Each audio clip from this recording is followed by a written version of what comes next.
Smartphones and tablets have made it easier than ever to shop and surf the web, but as we weave from site to site, your privacy could be at risk if you don't take the proper precautions. Abby Stokes has helped thousands of people conquer their fear of technology. She's the author of Is This Thing On? A computer handbook for late bloomers, technophobes, and the kicking and screaming. Quite a title there. I know. Sorry about that. That's okay. Welcome back to the show. It's great to have you here. Tell me a little bit about the book right off the bat. Well, I wrote the book originally with my mother in mind because she didn't know how to use a computer and she was afraid of everything. So it's really a step-by-step, soup to nuts, start at the very beginning and then take you through later on in the book. It tells you how to safely shop online and be sure you're doing everything right after you've figured out how to get on the internet, which I guess is the first step. That is the first step. I feel like my mother would probably benefit from that as well.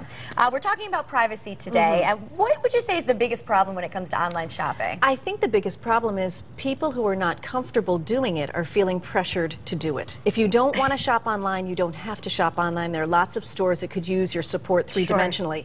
If you want to shop online, we just have to be sure you're doing it as safely as possible. Now, are there any red flags we should be looking at on different websites? When you look at a website, actually, you might not have noticed this, but the website address starts with HTTP up in that website address box. Once you get to the page where you're giving your credit card information, an S should appear. Think of it as the S for safety. So if it says HTTPS, that means you can safely give your credit card information. If you don't see that, don't give your credit card information. That's great advice. And sometimes you might not have noticed down in the bottom right-hand corner is a little lock. It's open until you get to the page where you are about to put in your credit card information. It should lock at that stage. So look for those two things, and then you can feel pretty sure you're on a safe site. I love those tips. That's fantastic. All right.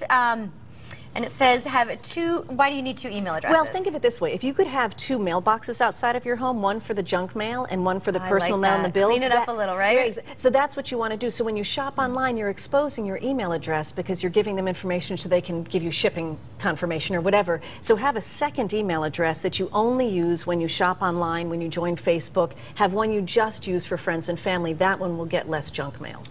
Good advice. Keep it clean. You also say pick the perfect password. How do we do this? An ideal password is 8 characters or more, and it's a combination of letters and numbers with at least one capital letter. So you should have, if let's say it's hard to remember what a password is because you think you can only remember personal information, birth dates, anniversary dates, kids' names. You don't want that. You want to choose something nobody could ever guess about you. What's your favorite food? Maybe it's chocolate. So maybe the password's the word chocolate, but the O's are zeros instead. So that makes an ideal password so nobody can find it out about you if they look up information about you. Now, would you recommend having different passwords for different accounts? Yes. The simplest way, if all of your email addresses share a password, that's okay. If your banking is the one you want to have be exclusive from anything else, and then you can have a different password that you use for all of your other websites. So if, let's say, you love shoes. Great Shoes is the password for your email. I Love Shoes is the password for your banking, and then Great Shoes with some other numbers is the password for your everything else. You could do it that way. Keep it in the same family, I suppose, right? Keep it sort of in the same family, but different. So if somebody finds out one, they're not going to be able to decipher all the other ones. And just write them down so you remember them? Well, write them down, but one thing a lot of people do is they put them into a document on their computer, and they call the document passwords, which means if somebody gets your computer, what are you going to look up? No, so call it, don't ever have the word password anywhere in the document, and call it something else that only you would know. All right, now, so what do you do if someone has gotten your information? Well, the very first thing you want to do is you want to change all of your passwords right away. And you want to contact the 3 credit report companies, Equifax, Experian, and I think the TransUnion. You want to let them know because you're going to let them red flag your account. So if something should happen where all of a sudden there are suddenly a lot of credit card applications, they're going to call you and let you know, and then you can stop them.